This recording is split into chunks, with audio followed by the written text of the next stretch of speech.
And we're back here on the GSMC Baseball Podcast, bringing you our second segment. But before we do that, I'd like to ask you again to please like and follow the show. We do get a number of questions from viewers, so to ensure that your question does get run in the air, please use the link gsmcpodcast.net. It really does help the show, and it really does mean a lot, so thank you so much for that. And let's get back into the show today. All right, so second segment, of course, is going to be talking about Juan Soto's amazing season for the New York Yankees. Now, before we go into that, though, I'd like to say there were some significant news that broke while I was on break. There are actually two pieces that I did want to talk about.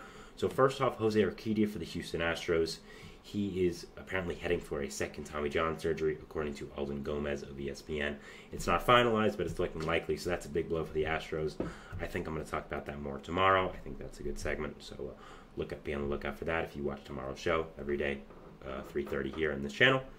After that as well, Pirates player Tucupita Maracano, I believe I'm pronouncing that right, a former top prospect for the Padres who was the main part of the Adam Frazier trade a few years ago, is facing a lifetime ban from MLB for betting on games. And apparently he bet on Pirates games. So that's a big no-no. And so it'll be interesting to see if he does end up getting that lifetime ban. There are also apparently 4 other players under investigation by MLB for betting on games.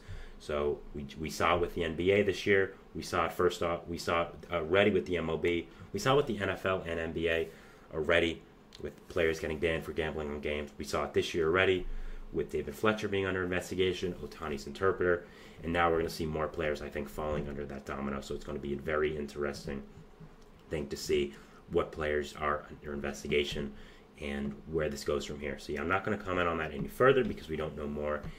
But yeah, it's looking like Maracano will be banned from MLB for life if it does turn out to be true. But again, we don't know more, and we'll probably know more throughout the day. And if we do end up knowing more and it does prove to be a interesting topic, I'll be talking about it tomorrow on the show. So be prepared for that. So now going to our planned second segment. Sorry about that. There were some notable things that did happen over the break that I just did want to touch upon. So before we did that, but yeah, we're talking about the player everyone loves, Juan Soto. Now, Soto, of course, was involved in one of the biggest trades in MLB history this offseason. I'd say both times he got traded were huge trades in MLB history, going from the San Diego Padres to the New York Yankees in a blockbuster. Now, when Soto got to New York, I was very sad because if you don't know, if you might see the jerseys behind me, I'm a Mets fan, and I really wanted Juan Soto. Now, when I learned the asking price of Juan Soto, I was like, okay, I can't really be mad. The Mets don't have much pitching prospects. They're not going to be able to trade for him. But seeing him across town in a Yankees uniform, fitting so perfectly with this city, it really is just kind of a heartbreaker. Now, as a baseball fan, I will say it's awesome. Just as a pure baseball fan, it's awesome. Juan Soto fits the Yankees perfectly. I mean, the swagger he has, the confidence, the ability, it just fits those Yankee pinstripes perfectly. It fits the Bronx perfectly, and it's just a great fit of player and team. I think one of the best in a long time. I think it reminds me a lot of Reggie Jackson when he went to the Yankees, being one of the best players in baseball, and you knew it. Now, Jackson might have been a little more cocky than Soto, I think. I think Soto has more confidence than cockiness, but at the same time, I think when you're a player who is as good as Reggie Jackson or Juan Soto, you can be cocky. I don't really see any problem with that. You've earned the right. So going over Soto's stats so far for the Yankees this year, I mean, they're absolutely insane. So in over 278 plate appearances, Soto has 17 home runs, a WOBA of 439, which is absolutely insane. WAR already of almost 4. This is also a guy who doesn't play that much defense. Like, of course he plays left field for the Yankees, but he's really not that good over there. He's a pretty below average defender, I'd say. This is really all from hitting. So he's about to hit 4 WAR on the season, and it's barely June. And his weighted runs created plus is 191. Now, I know some people watching here might not know what weighted runs created plus is. If you don't, it is a stat that just talks about how good of a hitter you are. It takes into consideration a lot of factors, and it is my favorite hitting stat. And basically, the basis of it is 100 is league average. So if you have a weighted runs created plus of 100, you are a league average hitter. It is one of the first stats you see on Fangraphs. You pull a player card up, so if you want to see it, go ahead. So basically, what Fangraphs is saying is Juan Soto is 91% better than league average. That's insane. That's insane. 191 by June reminds me of Ohtani and Judge seasons the past 2 years. Absolutely incredible. I mean, his walk percentage is almost at the same as his K percentage, which is not a surprise for Soto, but still insane. I mean, his OPS is 1.031. His ISO is almost at 300, which is insane. I mean, this guy's just a beast, and we've known about it already. I mean, his barrel percentage is 20.4, which is 7% up from last year. So 20% of the time, he's barreling the ball up. His hard hit percentage is 60, man. I mean, just as a baseball fan, it's honestly incredible just to go through Soto's stats and just be floored about how good this guy is. I've heard stories about Ted Williams from my family members.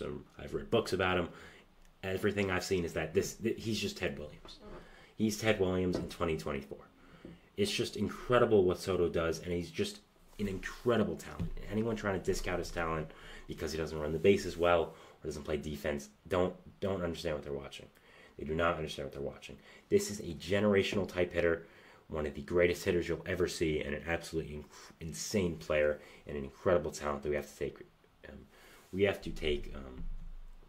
We have to make sure we're appreciating while he's here, what I should say. Now, what I want to say is overall just how much Soto does fit with the Yankees, as I said. I'm going to talk about it a little more in the segment after this, but just seeing him in those pinch right, it just feels right. Seeing him with those fans, with that historic organization, it just feels right. So the impact Soto has had on the Yankees is, of course, I mean, when you have numbers like this, you're going to have an insane impact. There's really no doubt about that when you have the hitting numbers he has. But really another thing is just solidifying this lineup. Whether it was Soto or a bat who's still good but not as good as Soto, that's what the Yankees needed to do this offseason. You had Billy McKinney starting significant game skew last year. He was also good. Like, he wasn't bad. He was fine.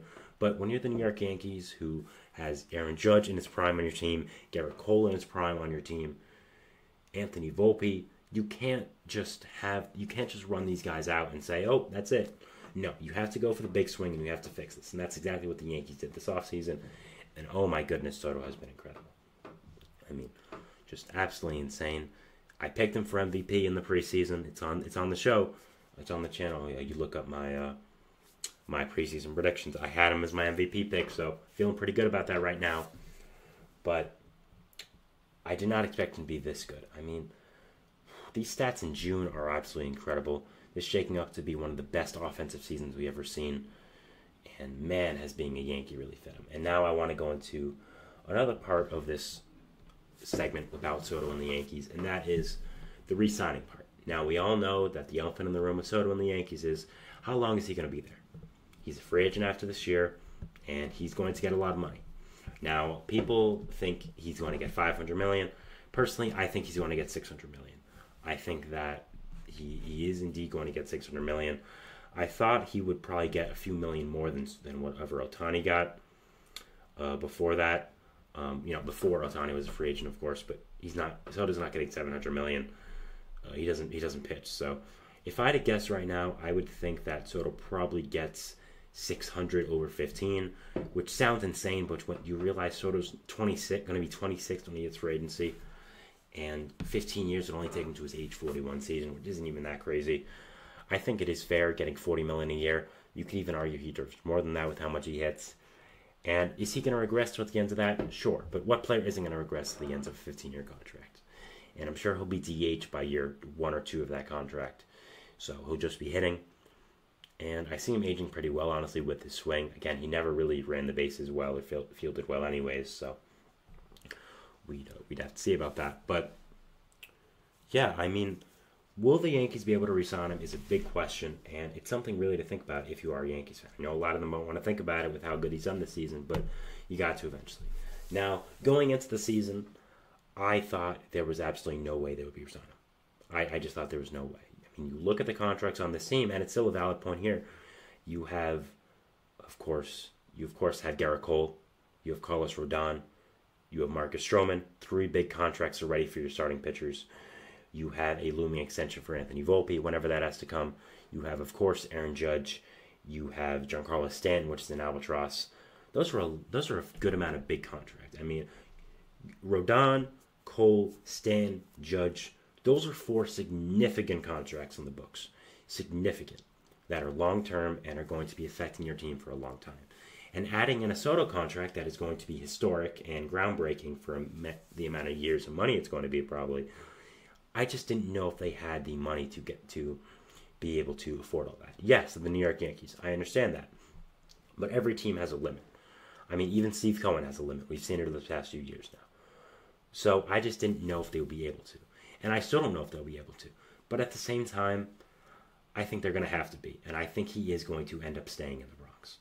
Simply because of how well he fits the Yankees. The swagger he brings to that team.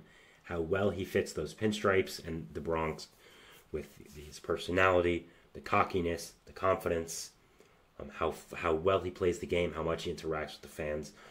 I think the Yankees cannot afford to let a guy, not only this talent go, but someone who appreciates playing as a Yankee so much, and as a guy who loves playing as a Yankee so much. You could tell he loves being a Yankee. He said he has family in New York, he doesn't want to leave, and I believe him. I think that, sorry about that, I just think this is such a good fit of player and team, that one of the best we've ever seen, that you can just not afford to let him go. Do whatever you can financially to keep him. If you got to attach a top prospect to Garrett Stanton's contract, you do that. But at the same, I just don't. And if you got to bite the bullet on a few seasons of really being in the red for the salary cap, quote unquote salary cap in baseball, or for the Cohen tax, really, you got to do that. I just think you cannot let a player of this talent go, who again not only is this talented, but also loves being a Yankee so much and represents your organization so well. Really is great off the field as well. You hear nothing but great things about him as a teammate as well. I just think this is a guy that represents this organization to the fullest, and I think they need to re-sign him.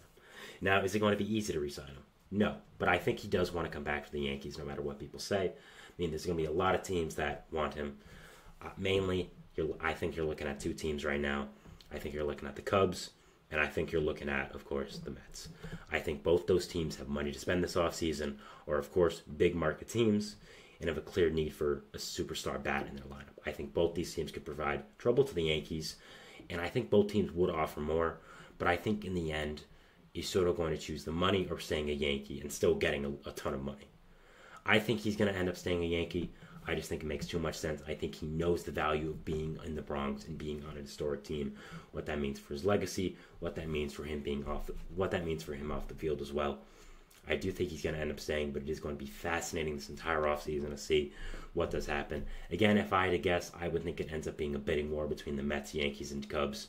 Maybe one other surprise team jumps in there. Again, usually we would say the Dodgers, but I don't think that the Dodgers have enough money after signing Ohtani. I would also say the Giants probably, but I just don't think Soto's swing, being a lefty, would work with McCovey Cove and the Giants Stadium. But also, I also know there's a perception of San Francisco around the league with some players that it's not the best place to go to. I've been to San Francisco. I like the city, but people can think what they want really. So, yeah, overall, it is going to be very interesting to see this offseason. I don't think it's too early to start talking about it. I think it's the biggest storyline of this year, and it is going to be one of the biggest storylines ever this offseason. And it is going to be fascinating to watch, and I'm very excited to watch it. So, all right, so that was the end of our second segment here, talking about Juan Soto and his amazing season for the Yankees so far. Moving into our third segment, which is going to be talking about Spencer Torkelson and him being sent down by the Detroit Tigers, and my overall thoughts on it and the impact on the team. And so, yeah, we'll talk about that, and we'll see you after the break. So thanks, and bye. Looking for your daily fix of sports talk without having to pay